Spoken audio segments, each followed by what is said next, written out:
Yes, people. Welcome to Saeed TV and welcome back to another live show. And we have the main man in the building. It's good to see you, Adam. It's been a Going while. on, mate. How are you, mate? Yeah, mate. We've just been talking off air there. I've done myself a little injury, but nothing stops us other than that, mate. Things have been mental, as everyone I'm sure has seen. For me, just like yourself, mate, it's non-stop at the moment, and just riding the wave, mate, and hoping for bigger things to come, especially when football kick starts off again, because it is dull as hell right now. I'm telling you, man. I'm telling you. You know what I mean? It's one of them where, you know what? We actually need the break because it's like it's gonna be mental in October. Like the amount of games we've got. We obviously as fans and obviously content creators, it's one of them where you're like, damn man, no football. Obviously, the Queen's funeral meant that we didn't play Leeds, so it's like it's one of the situations where we've not had football for 3 weeks when it comes to the Derby day. So yeah, man, and obviously Adams had a little bit of an injury. You know what I mean? It's one of them. You know what I mean? You got to enjoy it, but at least you're not going to do a Maguire. You're not going to make excuses and be like, you know what, this and that. You're here. He's here. Adam's here. Big up to you, Adam. You've had a busy summer, man. I see you doing big things. Talk sport, you know what I mean? Sky Sports. You know what I mean? How has the summer been for you, man? You know what I mean? You was on tour, by the way, every way through. How was it, man?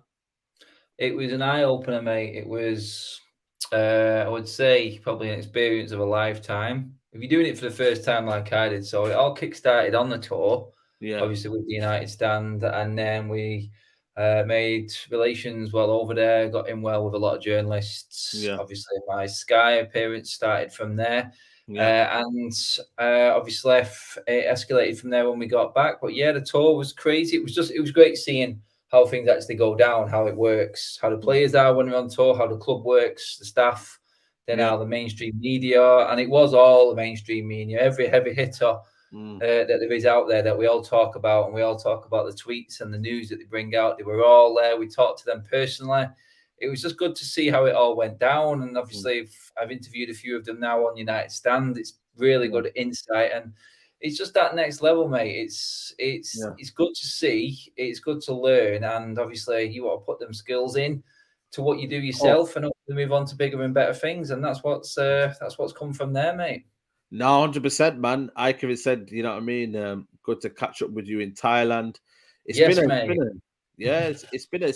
a mad journey, honestly, man. It's from where we started off and now, you know what I mean. I'm happy for you, man. Big up to you on that one. How was it like before we talk about Ten Hag? How was it like with the players? Like how their training was? Was it like you could feel the intensity? You know what I mean? What they were doing. Like, how was the training of Ten Hag? Mate, it was full on. So you'd open training sessions are sort of the so-called low-key sessions. Yeah. But what we seen was different with Ten Hag. You could actually see what Ten Hag was doing in training. You could see that implemented in some of the pre-season games as well. Yeah. So it was like, I think one thing that really popped out for me was in Thailand. We were pitch side, open training session. And everyone was there watching, all journalists, staff, MUTV, Andy Cole sat on the side, a few other United correspondents and MUTV staff with them. And they absolutely give Jadon Sancho a dressing down, mate, like a proper dressing down in front of everyone. He made it clear. His training sessions were intense and they were thought through. You could see exactly what he was getting at, and that was the mentality side of things. And he was big on that, constantly pointing to his head, constantly making the players think.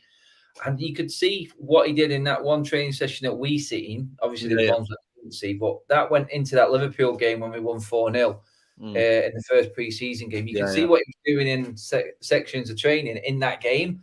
And it was, mate, he is full on intense. He's as intense as he looks and as he comes across on TV. That's how he is on the training ground. And there's no room for anyone to hide in the team, mate, at all. And that was made very, very clear because he was punishing players in training.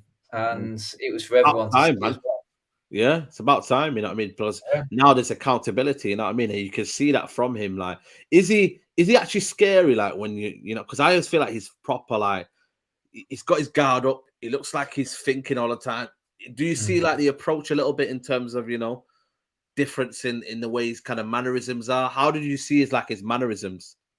Yeah, just for Alien Tenno, it's crayfish, mate. It's not prawns. I'm a bit posher than that, mate. Yes, yeah. So in terms of Ten Hag, obviously, I've been in 3 press conferences now with him. I've spoke to him. I've asked him a question, and I've spoke to Diogo Dallo, who sat next to him in the Europa League press conference. But what he won't have, mate, you have to think about your question. You have to structure your question. You have to make sure it's good. Make sure it's actually worth answering, because I've seen him shut journalists down in the press conference, like one word answer.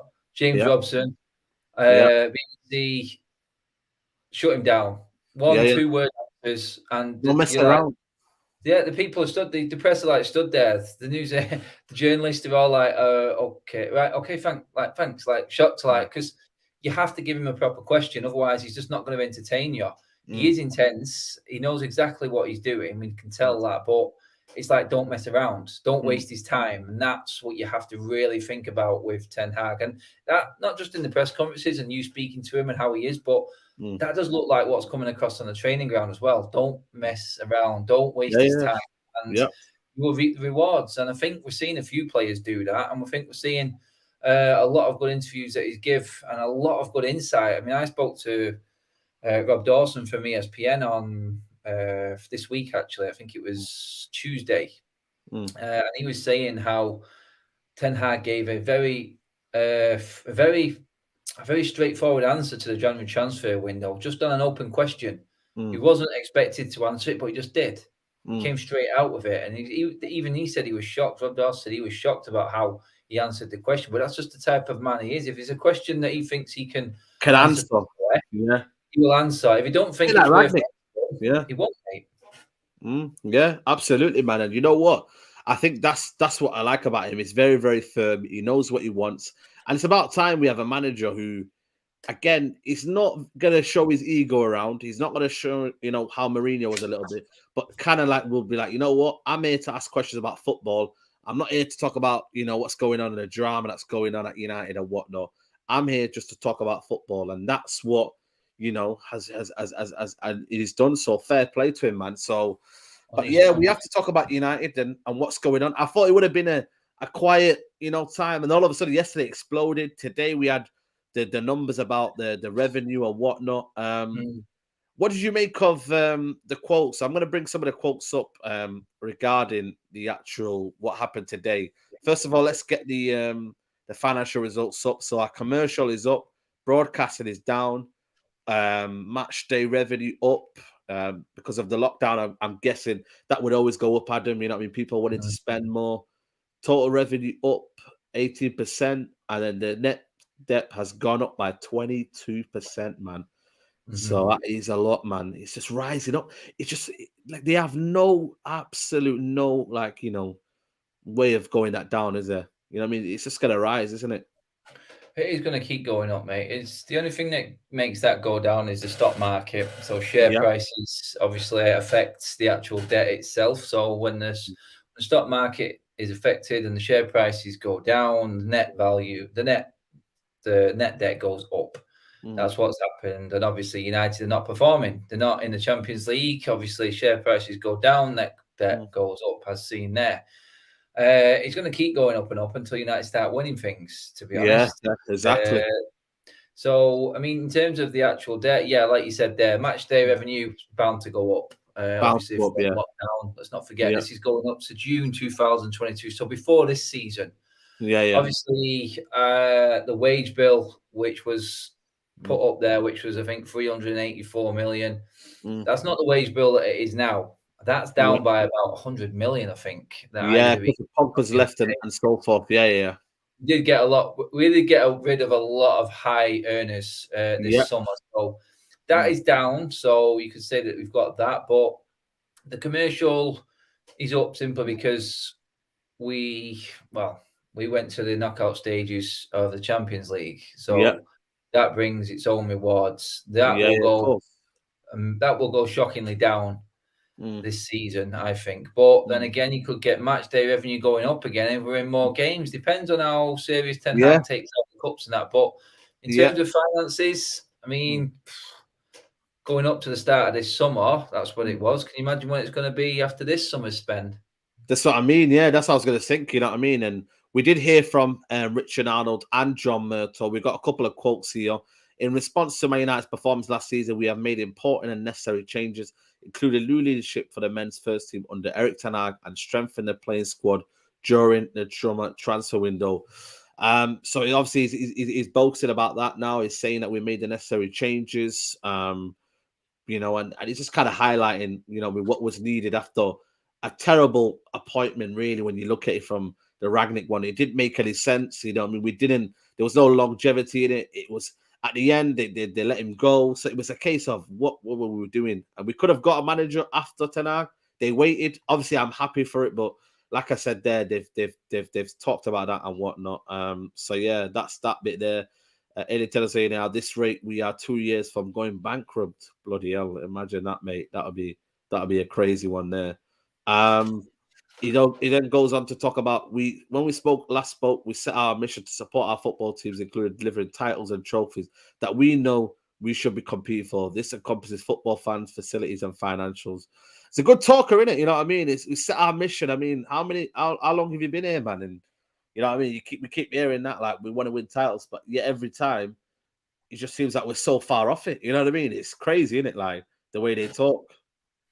Mate, yeah, it's all to put on a show, really, at the end of the day. Of course. To make it, their job is to make them numbers look good. There was referred dividend payments, which is why the dividend payments were higher than there ever was. So they were deferred from, I think, from lockdown or some period around there. Yeah. So that's why they went up. And yeah, that is their job ultimately. From this summer, I think they would come out and actually talk them numbers and talk their game confidently, because United have just had their record-breaking summer spend. 220 million. So I think the likes of Arnold and Murtaugh can come out and sort of be a bit bullish this summer in terms of talking about numbers, because the club has spent a lot. I wouldn't say, I'm not saying that this is the Glazers spending the money again, because it's not. It's the football club. Yeah, of course. Glazers take their money out where we know, but you got to look at it this way. Their job is to make them numbers sound good, and that's what they're making. They are banking on Ten Hag being the right man, though, because I think this is that's how I see it. Yeah. This one is there's still a long way to go, but we have already seen during Ten Hag first 4 months in charge an increased unity, focus, and drive that bodes well for the future. Well, it will bode well if you back him and you make sure you look after him, because I always hear these words when a new manager comes in. It's the same words, you know what I mean? This is about you guys backing the manager and making sure that everything is in place, you know what I mean? They talk about the infrastructure and whatnot. We want to see that. We want to see everything, because that all links to us winning a trophy. And can we have that? We'll see, because he's come here and said here, this was the one that I think everyone got at. Overall, we are ahead of schedule in our recruitment plans as envisaged at the start of the summer. We do not anticipate the same level of activity in future windows. As always, our planning focuses on the summer window. Is that now a case of United's changing recruitment strategy now that they probably have to sell now? Obviously, the depth is increasing. You know what I mean? They have spent a lot of money to their idea, even though really they overspent it because they dilly-dallied around all summer. You know what I mean? But what did you make of this one here, mate? Yeah, that's basically saying don't expect any money being spent in January. Yeah. Is that obviously as soon as the transfer window shuts in the summer, it's like Ed Woodward used to say, it's like now plans start for the January transfer window. It will take a monumental occurrence or anything or someone to jump out for United to spend money in January, I think. We've spent an absolute fortune. The squad is already it's already swollen, to be honest. We've got players that can't even get in the dressing room, never mind actually get on the bench. So I think we'll see a lot more outgoings in January more than anything. I think it will be busy, and I think it's probably going to be even more important, mate, because in January you're going to see players that aren't playing a lot of games, who think they should be playing a lot of games, either go out on loan or be sold. I can see more loans, maybe with a permanent add-on for the summer. And in that case, you got to look at it and go, well, yeah, that may be where they're going to be spending money.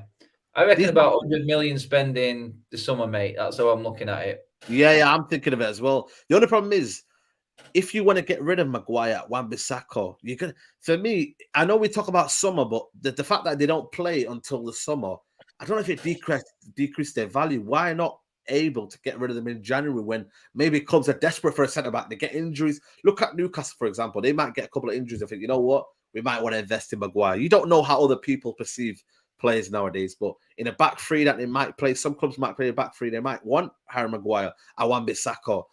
This, I think, now January is so key to selling on players, and then we could get a forward player, maybe a Gakpo or someone like that. But this is the problem: do they want to sell Maguire? Are they still keen on getting some money out of him and value out of him? I mean, they're not going. They're going to lose money automatically. Yeah, of I course.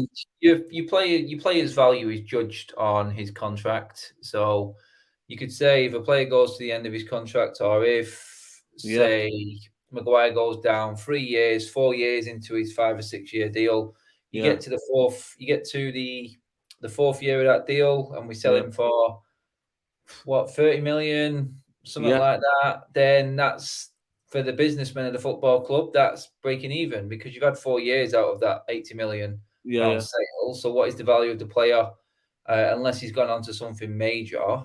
This is why I think we won't see Maguire go anytime soon. I think when it gets to the latter stages, maybe 1 year left on his contract, you may see a cut down price for Maguire and go, unless he turns it around miraculously. But we've seen now that there's 2 definite starters ahead of him.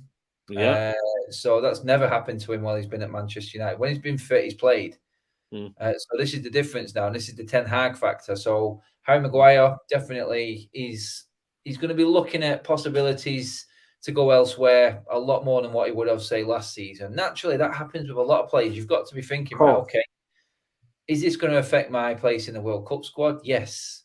Maybe it'll be the kick up the arse that he needs, mate. That's what everyone hopes for with players, ultimately. But you will automatically, as a player, even if you as a player or I was a player at United, you don't start playing. You start to think, and their agents start to think that maybe we have to look elsewhere just in case. Maybe let's just assess the room. Let's read the room. Let's see where we're going. See if there's any options if it doesn't change. And that ultimately is where Harry Maguire is right now. He's in the unknown because whatever club he's been at, he's been a guaranteed starter.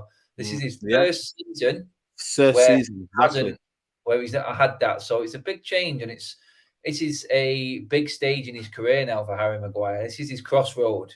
He either swims or he sinks, and he leaves Manchester United maybe in the summer. But the club obviously are backing him, they're protecting him. For me, he's got to do a lot more. Like every player in this team, don't matter who you are, you have to do a lot more. And ultimately, there is one man who is the most important at the football club, and that's the manager. It's simple. You know what I don't get? Under the mentality under Fergie was, say certain players weren't playing. Like, say now Fletcher wasn't playing every game, but then when he'd come in, he'd make an absolute impact to the team and probably keep his place. But between me, in terms of the Maguire situation, I feel like honestly, when you go to Old Trafford now, the actual anxiety around Maguire is ridiculous. I've never said anything like it. When he came on, the clock broke, at Old Trafford. It stopped working. And that kind of sums it up for Maguire, because it was like we could see the foul, and then he was like, right. I actually thought the clock broke because we scored more than 2 goals. Well, yeah, probably, exactly. And they couldn't quite was quite shocked that United was scoring goals, and we were we were doing decent. But I feel like for me, I just feel like this is the end of Maguire now. The manager has got to surely look at things. There's no confidence from the fans. There is a certain section that will say, you know what, you can turn it around. But for me, we've got our pairing now. And one thing with centre-backs, Adam, you just don't change them. You don't mess around. You don't dilly-dally around. Because that's, even if probably back 4, you don't change around. You can have rotation. But I just feel like now, when Maguire comes in and we have an injury, oh my days, him, just that panic station. It's like, people talk about scapegoat. He will be the scapegoat because everyone else has been playing well. And that's just a reality. Mate, you try and defend the man. You never want to put a player down. I will never put a player down. I will never boo a player. I will never be that man that does that. Yeah. I'll do all my talking outside the ground. I'll always get behind every player when I'm inside the ground. But sometimes you look at the stats and you go, Bruno Fernandes, captain, 5 games this season, 5 wins. Harry Maguire played 3 games, 3 as captain, 3 defeats. Yeah. You start to put things together, and you know that's not the full story. Yeah. I'm not blaming Harry Maguire for every defeat we've had. He was part of the problem, obviously. Because like he was last season, like the rest of the team, everyone should hang their heads in shame of how Manchester United. But to come out and start like getting people to back him up, what you cannot forget and what you cannot ignore when it comes to the fans are the ones that are there week in, week out, that will always support you in the ground.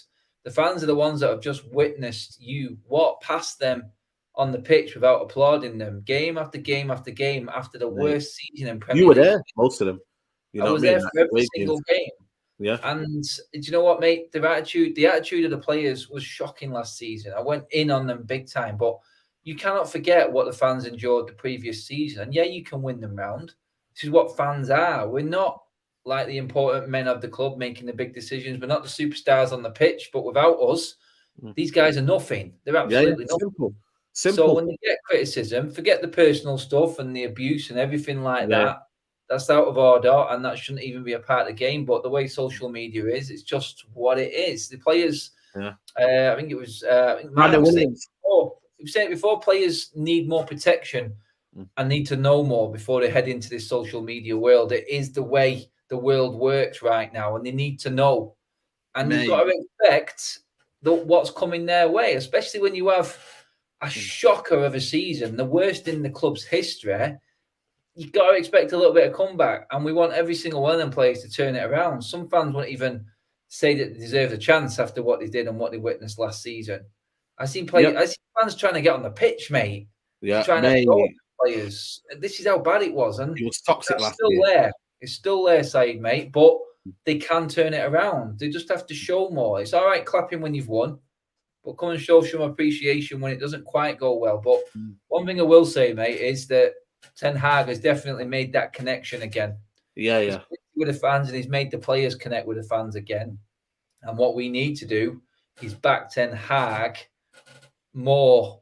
I think Ten Hag is the one that's going to take us forward. He is the one that's already changing things up and made decisions that no other manager had the balls to do, mate. So this is the man that needs backing, and the club and the fans and everyone needs to get behind him. Absolutely. You know what? And this is the thing. And you know what makes me kind of like, it's just like Maguire doesn't help himself. He's got to read the room, one thing for sure.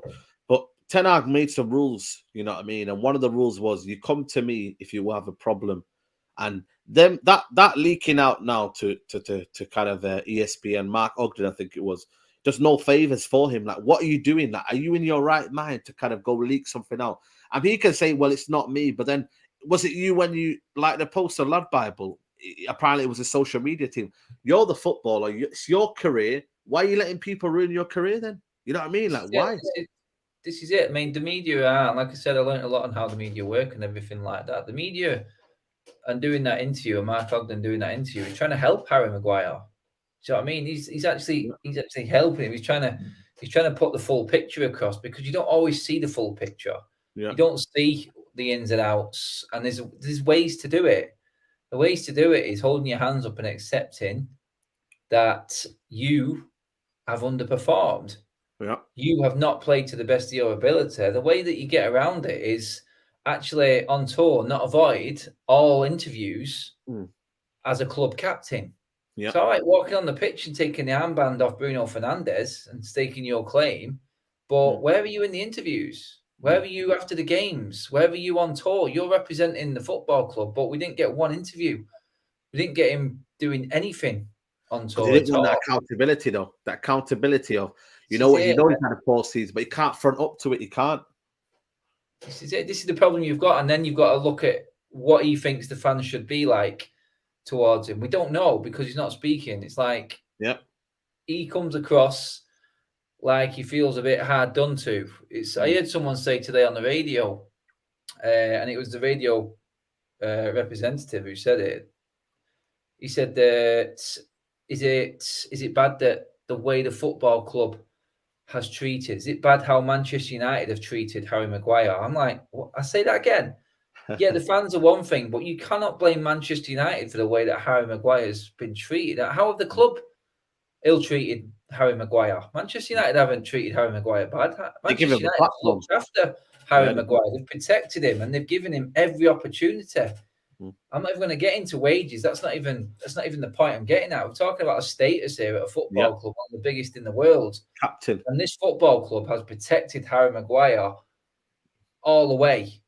There's no way. And then you get people coming out on the radio, pundits, former players coming on saying the way that Manchester United have treated Harry Maguire. I'm like, how do you mean? How we treated Harry Maguire? The club have done everything in their power to protect him and help him. So I don't know where it's coming from. I don't know if it's come from the leaks again, Said, mate, but there seems to be a big leaks, man. Charm offensive. Yeah, there's a big charm offensive for Harry Maguire this week. And I don't know if it's just because he's going to England. It is as well. And also, it's polar opposites.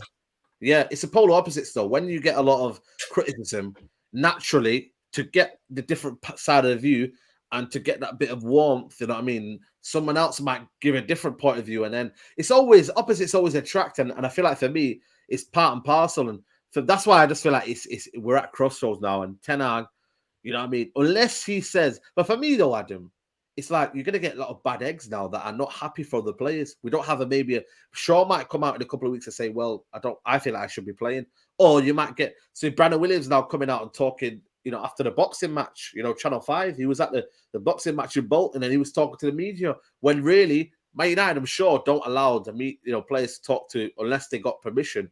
So I don't know. It's weird one, isn't it? Like, there's no way that, for me, in my opinion, and my opinion alone, that Brandon Williams was given permission by Manchester United to talk about United's captain. United don't talk about Harry Maguire. So Brandon Williams on a night out when he's had a few drinks, let's be honest. That's what I'm saying. Say that. I think that was clear to everyone. I mean, everyone's allowed to have a drink and let their hair down. I just think he got caught. I think he got caught in the moment there and said a few things he probably, to be honest, he probably would have regretted actually talking, because I'm sure Manchester United would not allow him to do that. Definitely not. Especially on such a big subject, mate. Yeah. A big subject. And then to start saying, he was categorizing people on Twitter. And I know, which is like, who is you're never going to win that battle. Important journalist on Twitter as well. So, do you know what I mean? You're never going to win that battle. When you start, talking about social media, you're just never going to win that. It's either you as a sportsman, what do you do with that issue? So it is what it is, man. Big up to everybody still locked in. Make sure you guys are smashing the likes up on the video and make sure you go follow Adam's channel, ForeverUnitedTV. But we have to move on to this one, Adam. We've chased him. I checked the day. It's 100 days, Adam. 100 days of Frenkie de Jong. Rumors, this and that. And at the end, he said, I always want to stay at Barcelona this summer. This is why I always remain calm in the summer. The club had its own ideas, and I have my own ideas. Sometimes they clash. This clashes with each other, but things went okay. Begs the question, innit? Adam, you know what I mean? What were we doing all summer? You know what I mean? What we were negotiating? Why did John Myrtle go over there and do all of this? And one thing I'll tell you on this one, and if people want to know exactly how the likes of Barcelona are run, go and watch the Figo affair on Netflix and know exactly how Barcelona are run and how things are run in Spain. Remember when Manchester United basically gazumped Barcelona by letting in Beckham go to Real Madrid? Barcelona pretty much had that deal done. Look at every single deal that's been involved with Barcelona since then. Yeah, of course. They went in on us and snatched Ronaldinho straight away, offered in the world, took that. And Fabregas, he's coming. No, he's not. And again, this summer, mate, Manchester United don't do business with Barcelona. It's as simple as that. They don't. It doesn't run. Barcelona will do a deal with Manchester United. And I'm not saying that United did not have a deal in place for Barcelona, for Frenkie de Jong. But at the end of the day, that's how they work. They'll negotiate a deal, but then it's like, it's not happening now. That's off completely. There's nothing ever set in stone. The way that they work is completely different over there and how they structure their deals. If you watch that Figo affair, it pretty much tells you exactly how Barcelona and Real Madrid work and how it works. Yeah, it's a bit backdated and it's a little bit now, but the core of what they do and how they work is pretty much there in that program, and they don't care who they upset. They think they're a power above everybody else. And that's how they work. They won't. They probably had to deal with United, mate. I think that's true. I think there was something there, but ultimately, they knew they held the card in terms of how they could structure their debt and what they could do, and they basically just strung United along, and that's how it's come across. Because United came out and pretty much said, "This is the target. This is who we're going for." We would have bought players a long time sooner in. Sorry, we would have bought players a lot sooner in the transfer market if we knew Frenkie de Jong was off. We would have, mate. I mean, look what we spent in the end. Yeah, that's what I'm saying. Yeah. No way. Ten Hag wanted Frenkie de Jong because he fits his system. He wants the right player for his system. A lot of people are saying Casemiro was a club signing, and that's why he's not starting, because he's not a Ten Hag player. I mean, Anthony came straight. That Casemiro, I think that was a signing that was made on the back of them 2 defeats because of the fact that how we were very, very kind of, I don't know, we were weak in that midfield. Fred and McTominay were playing. That's why Fred's been ditched, by the way, and he's chose McTominay now just to give it solidity. But I reckon that's from them 2 games, and Ten Hag thinking, is Casemiro available? Right, go and get him. I think it was that one for me. I don't know if it was a long-term target where they're thinking about all summer. My personal thing that was looking at them 2 games thinking, no, we need a midfielder that can come in and play in that. He is on paper the ideal signing. I said it on United that when they announced it, I said that he's absolutely brilliant signing. And I'm still convinced that Casemiro will make his mark, and I think he will hold down that central role. I do. I think he will take it, and eventually we'll see him as number 1. First time United have bought a player in that position, that exact type of player, and best in class in over a decade, mate, you could say. It's crazy, but I do believe it was full on. I mean, how do you go from Rabiot to Casemiro in a week? That just baffles everything and tells you that there was zero organisation from the get-go. Because we've seen Murto leaving Turin, having talked to Rabiot's agent, his mother. The pictures were there. We've seen him leaving Turin. He couldn't make the deal happen for Rabiot. And we reacted. We're a reactional club. We're not a proactive club. So we literally had that shocker of a start. The protests were coming in. It looked like we were in the pits. And the club reacted. It went out and it spent money. Cool.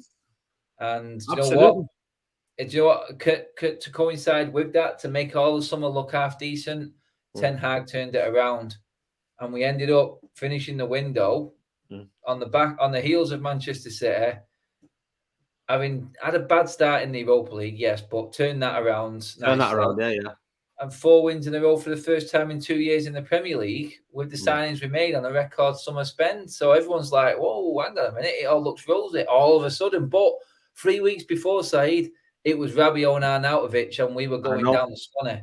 This is why, for me, when people were saying Murto madness and give Murto credit, I absolutely was like, what for? You know what I mean? Because at the end of the day, it could have been easily the other way around.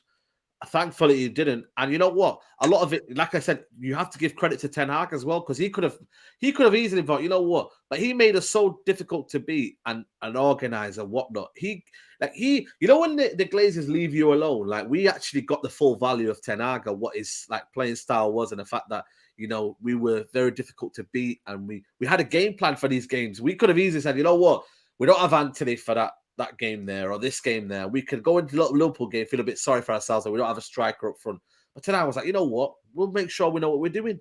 And that Glazers, they do not deserve any credit for that, honestly. Yes, they've hired a manager, but I just feel like, for me, they rely on the manager so much. It's like, that point there, why didn't you go and back him earlier so he could be ready for the season?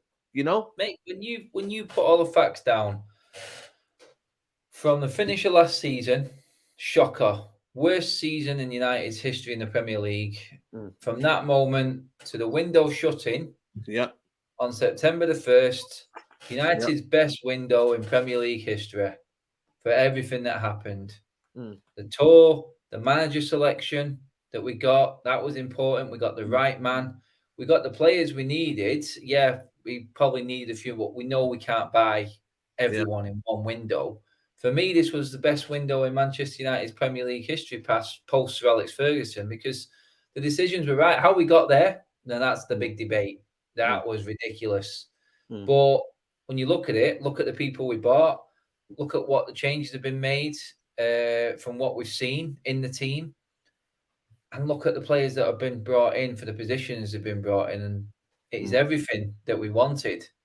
We just had to go through absolute carnage and craziness to get there, mate. This and that's is what it. finals are. Because do you know what, mate? In a way, when you said to Murto there when he doesn't deserve any credit, I actually looked at it and thought, when Rabiot and Arnautovic were coming in, United were negotiating with both of them, and Arnautovic wanted a certain amount, Rabiot wanted a certain amount, and he said no. And I'm like, oh, okay, all right, I'll give you a little bit of props for that, because before, United would have just spent stupid amounts of money on wages for players that probably weren't worth. They've just gone, you know what? I get that point. Yeah. Okay, can I get someone on that wage? Because Rabiot wanted as much as Casemiro. But, you know what it is? It's the feeling that I feel like, we're swinging it. You know, when you're swinging it and you're like, you know what, man? I just want to see efficient. I want to see them have a plan. It just makes United a little bit amateurish, and that's what I didn't like. You went for Rabiot, you went for it, and then you kind of also, right, cool, okay, no, we're going to reset now, and we don't want that money. It's almost as if just do things properly from the start, and we can get Lisandro Martinez for a little cheaper. We can get not that I'm saying save the money for the Glazers, but then we could have a little bit of money left to buy a striker that we probably did need, because obviously Ronaldo and this is it, mate. Right now, right, okay. First summer, Ten Hag, the club have backed him to the hill. They've given him every player that he wanted. All Ten Hag signings. You can question Casemiro, but to be honest, the guy's a multi-trophy winner at the highest level, so it's a no-brainer. And we can take an example of that in Raphael Varane. You know what I mean? Ten Hag's put him ahead of Harry Maguire now. He's brought in his own centre-back next to him. So you look at it and you go, they've trusted Ten Hag. He's picked them signings pretty much. It's not how it should run. Right now, they need to be building a structure above him. Who he understands, the people in position, so that they know how Ten Hag plays, what system Ten Hag is going to play through the system. They should be out now, scouting, like they are saying, like we're preparing for next summer now. They should be already out now, getting Ten Hag's targets come May, and they go to him in May and say, this, and this, 3 players for each position that you want. Which one do you want to pick? And you're not having it. If you want someone else, you're not having it. It's simple as that. This is what we think fits your system. Work with that. That's how Pep works. That's how Klopp works. It's a full team above him. That's what United should be doing now. They should be building that system above Ten Hag and that structure which fits his style of play, which fits that philosophy. Then that makes his job easier, because City's and Liverpool's transfers take just as long as Manchester United's do. They are as complex, but they have their targets in April, May. The negotiations are going on, and then when the window opens, bang, bang, it looks like they get them deals done very quickly. Yeah, of course. It's not. The work has already been done behind the scenes. Manchester United don't have that, I don't think. And I just think sometimes we've been too stubborn to actually accept that other teams have overtaken us in how they run and how the clubs have been run. And that's where our problems are. We do need someone. If Ralph Rangnick was there, I'd have been even more confident right now, mate. I really would. I really would. And it worried me that Rangnick went straight away. First chance they had, they got rid of him, and I was just what I mean. I was so angry, and you probably seen my frustration outside Old Trafford, but I was so angry at that point because I just felt like it's almost as if you're getting rid of people that you probably do need later on. You know, when you get rid of your team, and it's like, well, you're going to need them to do that job, and you're not really good at that job. So, you know what I mean? Like, beggars can't be choosers, man. You've got to make sure everyone pulls in. But like I said, with this whole De Jong situation now, it's like, I just don't want another summer of it. You know, we're either in, or we're like, you know what, we've moved on to other targets. But with January, though, do you not feel like we do need, if Ronaldo does leave, do we not need a striker? They're saying that we're going to be looking forward to the summer. Is that maybe thinking that Ronaldo will stay then? Because he might go. You never know. Like, he might go to Saudi Arabia. He might go to somewhere else. You might just think, you know what, I'm just going to leave now. I'm not really bothered about Europa League. I mean, you look at it now and you go, it looks like he's coming around. Yeah, I think so as well. Yeah. The big question is when Martial comes back, because Martial's ahead of Ronaldo for Ten Hag. Yeah, I guarantee it. Absolutely. Guarantee it. When both are fully fit, Mm. Martial plays. Whether you think that's stupid or not, that's not me saying Ronaldo isn't as good as Martial. That's Ten Hag's system. Yeah. He's trusting in his system. Yeah. He did it against Liverpool. People thought he should just go and park the bus and hold out. He didn't. He trusted himself. He trusted in the way he thinks and how he puts his team out on the pitch. And he went with it. When Martial's fit, I think he starts as number 9 every day of the week. It's just keeping fit that's the problem. For me, I do think that's when the Ronaldo situation becomes complicated, mate, when Martial comes back and then he sees it. But honestly, I don't see any team going for Ronaldo in January. That's the problem. I really don't. He comes back fresh from the World Cup. January's open. Where is his head at? I think the World Cup, I don't know if it benefits us or not, to be honest. I know. I was going to say that. Make my mind up if it benefits United or not, because if we get players not going to the World Cup simply because of Southgate, then I'm thinking that's a bonus for us. You can imagine Rashford and Sancho and Martial, our full front three from pre-season, having 6 weeks off. I'd be like, you're laughing. Mate, we're laughing, but it just depends. I mean, if Ronaldo has a poor World Cup, then maybe you will push for a move, mate. But I don't know who buys him. I don't know who buys him. This is it, man. And this is a situation where, you're looking at both angles. I mean, defensive wise, we want him wrapped up, but then again, apparently I'm hearing Varane got a knock today. Oh, please don't do that to me, man. Mate, just don't talk to me about Varane for a little bit, mate. That's honestly, man, because in the day, man. Yeah, exactly. I want to see pictures of him enjoying himself in France. With his missus. I want to keep seeing them pictures. Don't give me any news going into the derby that Varane's going to be. Man. It changes the outlook. We need everyone, man. We need everyone for that derby, man. It's going to be. You know what, man? Are you nervous in a way? I'm a bit excited for the derby. I'm not. I don't fear City, and people can click this all they want. I don't fear City. I fear Haaland, but I don't fear City. The reason why I say that is that Ten Hag has made us a little bit believe in our defense, in what we're trying to do. We're very compact. You can believe in yourself. Like it's okay to believe in your team. Like people need to relax. Like we can still believe in our team. But what do you think? Like, are you confident? What's going on? No, mate. I mean, I'm a lot more confident than I was going into the derby last season. Put it that way in this same fixture. I mean, you look at it. You've got players that are working harder straight away. That gives you half a chance. City do play to our qualities. That is a fact. They always do lately, but we just not. Don't get me wrong, mate. I will not be surprised with any free result. Draw, loss, win won't surprise me at all. That's how I look at the game. Yeah, absolutely, man. Big up to Zayn Miasi for the super chat, mate. If you don't spend in January, big up, man. You won't get top 4. We will spend in January and challenge City. Saliba signing of the summer and his first new season, already the best defender and playing the best football since the Invincibles. Wow. The best team in the world, you know what I mean? It's all going rosy over there. But we beat you. We beat you guys. So you're not invincible, are you? So we'll see, man. I mean, the Invincibles were crap as well, to be honest. Well, there you go. 11 draws. Look at the points tally at the end of that season. It was crap. They had something like 11 or 12 draws.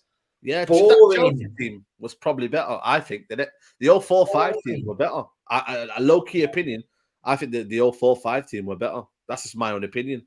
They got more points, I think it was. But I just think that they were more strong. I think they were more. I just feared them. Honestly, I feared them more.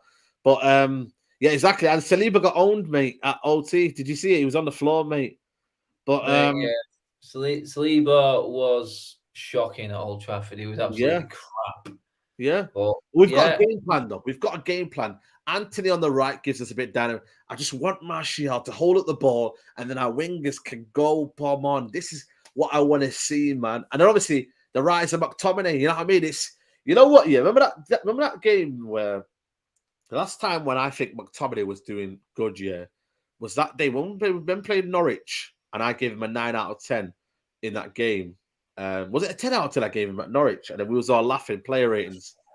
And it was like, I think it was a 9, man. I'm sure it was a 9. it was a 9. Yeah. I can't That was remember you giving it a 10. Yeah. I think it was a 9. And that time when I was actually saying, you know what, McTominay's playing the game of his life. And now you can't, honestly, you're just like, who is this kind of player? Like, what is this guy? He's keeping Casemiro out. He's playing his game. But now we've got a manager. It's almost as if you have to view McTominay differently. Okay, there's parts of his game where we want him to do better, try and get the ball, try and do this and that. But I just feel like now we've got a manager that can get the best out of him. It's like it's flourishing in that, and you've got to give him credit. Mate, I was talking on United Stands, and obviously we're talking with Ricky, and Ricky loves McTominay. Yeah, he loves McTominay, and I think the question came up. It's like, is that his new match? Look at McTominay's pass succession now. Look at his pass succession compared to last season. And I said the reason Scott McTominay isn't as bad this season, or he's playing better this season, is because he's not passing.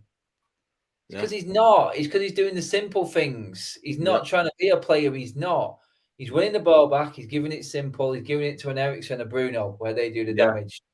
If you do that all season, Scott McTominay, hello, Nicky Butt. That's all I'm saying. Hello, Phil Neville, John O'Shea, players that were absolutely crucial to this football club back in the day. That is Scott McTominay. Casemiro will take his place, I think. But I said it on that show on United Stand. I said, don't be surprised if Scott McTominay still plays more games this season than Casemiro. And that's down to Ten Hag. He does not care for price tag, medals, wage, whatever you are on, whatever you are, whatever stature you've got in the game. Does not matter with Ten Hag. You can tell in it. You can tell about that. Yeah. You can tell. You know what I mean? And that's why maybe Luke Shaw isn't in, because he probably thinks he's better than what he is. Maguire obviously has seen what he's like, and he's like, you know what? He's got people that are listening to him, and maybe that's the reason as well now. Casemiro, I'm not saying that he'd be ignorant and whatnot, but he needs to get into the speed of the game. But McTominay is playing good, so therefore, I'd keep him in the derby, personally, for me, because I feel like if Casemiro had played the game against Arsenal, played the Europa League game, I would have started him in the derby. But because McTominay has gone in there with, the form going up, you just got to keep the same team, keep the momentum. Obviously, Rashford, hopefully he's back. I don't know if Martial will be back, I'll be honest with you.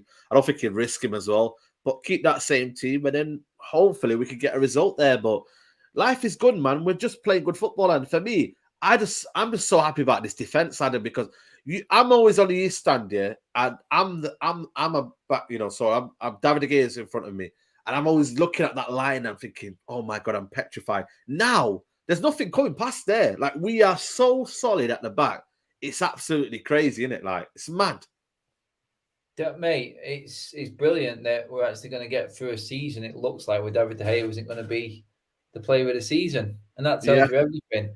Yeah, that tells you everything. It's like if David De Gea's got his feet up, we're actually laughing. We can't believe it. It's like he was he's only good, and he's only been brilliant because he's had crap defenses in front of him that leak shots, and he just looks great making saves. Yeah. I don't want David De Gea to be making saves. I don't want him to be getting man of the matches. I just want him to come and catch a ball, make a save when it's needed at the crucial time, and be a keeper from a top 4 club. That's what a goalkeeper at that level needs to do. Be switched on and ready for that one moment when we lose possession. Because eventually Ten Hag will have United playing 60, 70% possession football, 15 to 20 shots on goal. He will get there. But like I said, mate, you give kudos to him for actually realising he has to start from scratch with this team. They're not ready to do that. And why he's actually been talking about the January transfer window. He wants to get United to that next level as quick as possible. Yeah, I don't think he's going to get it in January. But 2 or 3 more acquisitions of the right sort of player in the summer, then you've pretty much got a full Ten Hag team there. Because all 5 out players he's brought in are right into the team. If you add Martial to that, who wasn't with us last season, that's 6 players, 6 outfield players, different, starting every game than what we finished last season with. Yeah. He's nearly changed the whole team, mate, already. And that says a lot. It does. And for me, I do believe that we will be that type of team that plays Ten Hag ball. But I've got to give him credit for, like you said, mate, making us solid, realizing where our flaws are, and then wanting to build upwards from there. And that's what we've been hard to beat, mate. He realised in the first 2 games he couldn't play Ten Hag ball with his team, and we've seen the change. And we conceded what? We conceded 6 in the first 2, and then in the next 6 we conceded 3. Of course. You need to know. 3 100% away from home in a row, mate. Cannot remember that ever. This is it, man. And it feels like a long way away. That when you look at it, like that game, it feels like a lifetime away. That Brighton game, start of the season, and all that. But just look at the fixtures here, Adam. So Manchester Derby on Sunday, big game, man. Obviously Sunday 2:00. Yes. It doesn't. Like I said, even at 2:00, I'm thinking, what's a nice time? It's midday. It's it's not a 4:30. It's midday, and then it's Omnia. I can't remember. This game here, why is it Sunday on a 7:00? Mate, I looked at that when I seen that come up before. Are you having a laugh? What? And then I'm like, he's absolutely mental, because I think we've also got Spurs on a Thursday. Oh no, Spurs on a Wednesday. Spurs on a Wednesday. Yeah, Wednesday. I'm pretty certain it's to do with Amazon. I think Amazon have got the Spurs game. They normally do it in December, though. They normally have it in December. The World Cup's taking over, isn't it? So Amazon. Damn, I need to go back get an Amazon subscription. Then bloody hell, mate, it's gonna be peak, man. I'm telling you. The only one I've seen, mate, is Spurs at home. So you're all right for that one. But look at the kickoff time. But we're at home. Yeah, okay. Yeah, that's it. Kickoff time is full on Amazon, isn't it? Yeah, that's Amazon, people. So get your Amazon subscriptions there. Newcastle Sunday 2:00. Okay, I'll take that. This one here, why is this postponed? Sunday. 22nd. Oh, Saturday. It's going to be on Sunday, so it's going to be on my birthday. It's Saturday. Is it? No, Saturday's on my birthday's on a Sunday. So why is that on a Saturday? I'm sure my birthday's on a Sunday. What date's your birthday? 23rd. 22nd. Right. No, they might have mixed that up there. That might be a typo or mistake. Yeah, that's a typo. Yeah, that's definitely a typo, because the 22nd is a Sunday. No, it's a Saturday. Oh, so my birthday's on a Saturday then. All right, then. I'm going out then, innit? I'm chilling then. Yeah, Saturday. We can do that then. Sides out. Saturday, yeah, exactly. It's Sunday. I was like, geez, I can't do anything on a Sunday. So yeah, I'm gonna be 29, man. I'm getting old, man. I'm getting old now. So we're nearly approaching the 30s, man. So I'm gonna be 29 in a month's time. Literally a month today, actually. So yeah, 29. One more year, mate, until 30. Yeah, exactly, mate. Exactly. So it's all going mad. It's all going mad. And then we end up playing obviously Sheriff and then West Ham at home, which is on Sky Sports Sunday. Then 4:30 kickoffs will be our best friend, innit? These little 4:30 kickoffs. And then obviously another Sunday again, because obviously we're playing them, and it's Aston Villa. And then the Carabao Cup. By the way, this Carabao Cup, Adam, I opted in, but obviously I told him my card got declined for some reason.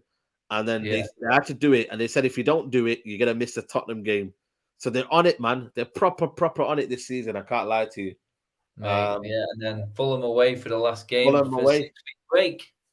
Yeah, exactly, mate. Fulham away, man. It's crazy, man. But it's going to be good. I think we missed out Wolves. Have they rescheduled Wolves? I'm sure we got Wolves after Everton or something like that. I don't know if they've rescheduled on New Year's Eve, I think, mate. Oh, is it New Year's Eve now? Okay, fair enough. Not a place I want to be on New Year's Eve. I hope that gets moved. Yeah. Oh, yeah. That's, bro. Oh, my days, man. New Year's Eve football, man. I'm telling you, man. You've been Molyneux? No, I haven't actually been Molyneux. I haven't been Molyneux. Mate, trust me when I say it, mate. Yeah, there's places you want to be on New Year's Eve. Molyneux's not one of them. Yeah, that's what I was going to say. Molyneux definitely isn't one of them, man. I've actually been to Wolves, the area, and yeah, man, it's an old town. It's one of them, like, it's just proper Victorian kind of vibe. You know what I mean? It's you know our record there and how bad the games are there. I know. Well. You don't want to see the end of you don't want to see the year out at Molyneux, but yeah, only United would get that. I mean, I know. And what time is that kickoff? I don't know. I can't remember what it was now, but I'm Yeah. guessing it's late afternoon, early evening kickoff. Yeah. Damn, man. Damn. That's crazy. But listen, it is what it is. Adam, it's been a pleasure, mate. I hope Always, you what's the plans then, man? You're doing big things, man. So big up to you, man. And more training sessions, more. We want to see more questions, man, to Ten Hag. You know what I mean? What kind of style are you thinking now? Because you know all these journalists, they ask like rubbish questions, yeah.